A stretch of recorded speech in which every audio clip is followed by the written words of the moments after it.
Ang sabi po ng dating chairman ng Blue Ribbon Committee, hindi ka panipaniwala ito. Kasi may sinabi atang tentative amount si Attorney Baligod. Attorney Baligod, ano ba yung estimate mo bang nasabi noon? At yan ang kanyang ginawang dahilan para sabihin niya na sa kanyang calculation, gumamit yata siya ng differential calculus o kung ano man. Ano.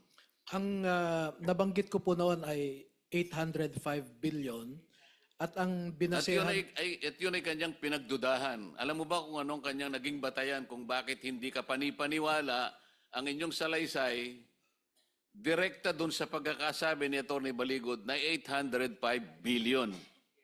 Baka naman yung iba pinaniwalaan niya pero hindi talaga siya makapaniwala kahit anong gawin niya. Imposible kanya na itong mga taong ito na 18 sa kanila, hindi kakayanin ng ganito lang karaming tao para i-deliver mo ang ganitong kalaking halaga. At nagkwenta nga siya at nag-privilege speech nga siya dito rin sa bulwagang ito. Atty. Baligod, sinabi niya sa iyo na hindi ka panipaniwala. Dalawa po kasi yung assumptions ni Senator Lacson.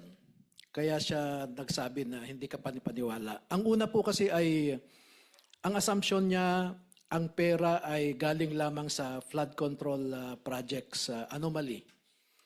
Second, na assumption ay physically binibilang kada piraso yung pera.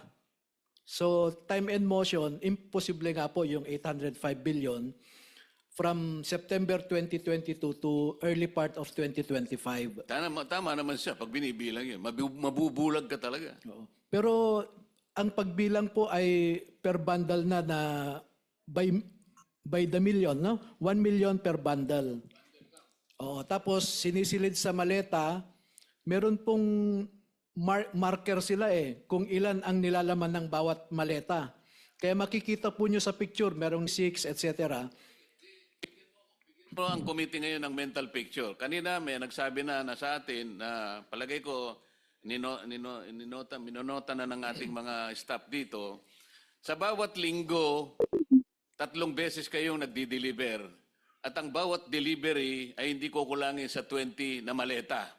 At ito'y ginawa nyo sa halos from 2022, 23, 24, 25. At ang maleta ay 3 klase. Isang maliit, isang hindi masyadong malaki, at isang malaki. Pagsama-samahin natin lahat ang mga factors na